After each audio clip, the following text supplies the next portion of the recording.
So week 18, and this is a different scenario for you than the last handful of years. What is a personal feeling you have knowing that you are going to the postseason for the second time in your career, but as you said before, it's totally a different scenario than 2020? Yeah, I mean, it's really exciting, and obviously being so removed from the first time I went, you kind of forget what it's like, and definitely excited about the trajectory of our team at the moment and where we can go, and obviously there's a lot of optimism about what we can do this postseason. So, and obviously we got this one we got to take care of here in Detroit, or for Detroit this week, and then move on to the playoffs, but definitely very excited about it. When you say you forget what it's like what is that feeling, or the original feeling you felt when you guys clinched?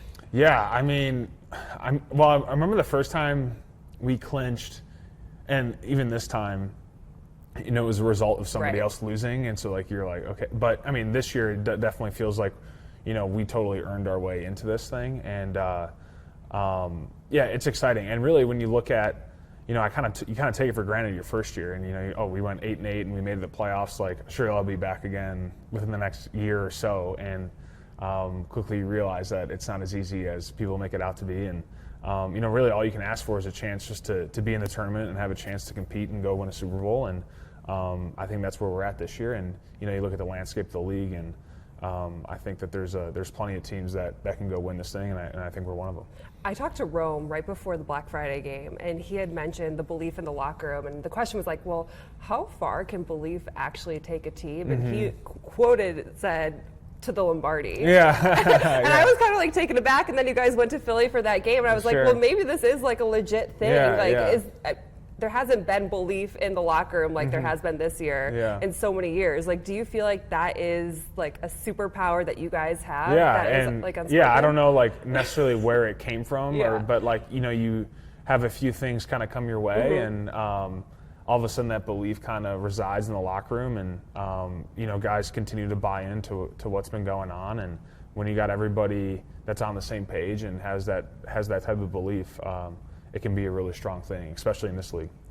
When you were at the introductory press conference for Ben, and he looked at you guys dead in the eyes, he was like, you guys are going to work harder than you've ever worked before in your life. The expectations are higher, and he was basically this place is a ticking time bomb because of the talent that is in it.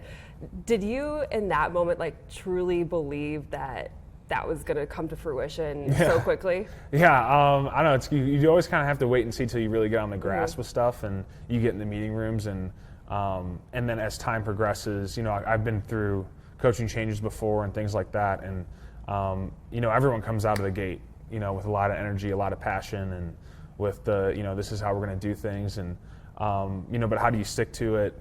Once you get through OTAs, once you get through training camp, once you're in week 8, week 9, week 10, and it starts to drag on. Are you consistently doing the same thing each and every day? And Ben hasn't changed from the moment he's gotten here, and the attention to detail is still the same as it was back in April and May, and now we're here towards almost the new year, and those coaching points still don't go away. So it's consistent messaging, and it's hard for guys to kind of go astray when that's going on a daily basis. I know the result wasn't what you guys wanted in San Francisco, but did you get a sense of Ben and his bag with the play calling and stuff going up against Shanahan? No, we felt really confident going into the game about our matchup against that defense, and obviously they had some guys banged up, and so there were matchups that we felt comfortable with both in the run and pass game, and we knew as an offense that on their side of the thing that they had been an offense that was clicking for the past 3 or 4 weeks, and we were going to have to go toe for toe with them, and when we look at it at our end, those are games you kind of want to be part of as an offense, and you want to take the load on that. And our defense has had games this year where they've kind of carried the burden and got us to victory, and that was our opportunity the other night to do that, and we just came up a little bit short. But when you go back and look at the tape, there's a lot of good things we did, but just a few plays that we got to make there down the stretch. All right, you're the hometown kid. What are some of your favorite texts you've received from friends about the Bears this season? Because everyone knows the city is different when you guys are good. Yeah, you just get a bunch of texts after wins, especially some of the wins that we've had.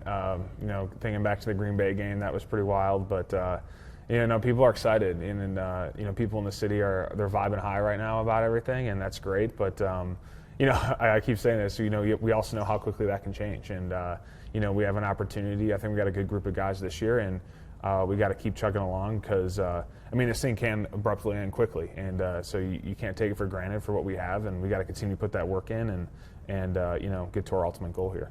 You guys know that if you get the 2 seed, you're going to see Green Bay again in the wild card.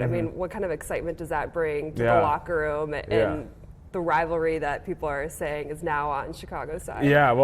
Definitely going to be another epic showdown between the two teams if that's the case, and sure it would be a lot of fun, and to see a team kind of 3 times within a span of a month or so, whatever it is kind of wild, but it'd be a fun challenge, fun opportunity, and definitely, like I said, an epic showdown between the two teams. I remember when, I don't know if it was OTAs or when it was, but you were talking about them drafting Colston Loveland and admitted you were kind of taken aback at that moment. But to see the way the 2 tight ends work in this Ben Johnson offense, to see the wins stack up week after week, did that reignite something inside you? Yeah, too? for sure. It's so rewarding, and all I've ever wanted since I've been here is to be part of a winning team, and to have a role in that has just been awesome, and I've been having a lot of fun with it. Seeing Colston grow in his role, really as a mismatch nightmare across the board, has been awesome to see. And then me playing such a heavy role in the run game as well has been fun. So I've had a blast with it. It's been great, and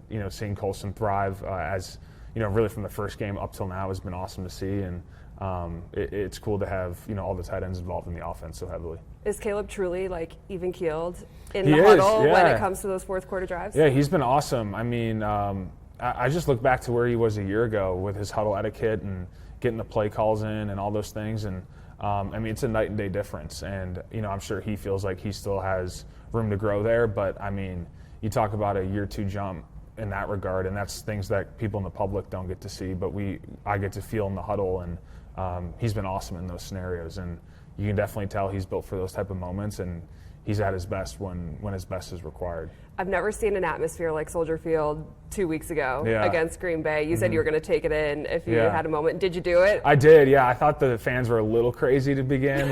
We were yelling about penalties that were clearly on us, so I was like, all right, everyone relax a little bit. But no, they were juiced up, so it was a lot of fun. And credit to them kind of staying in the game too.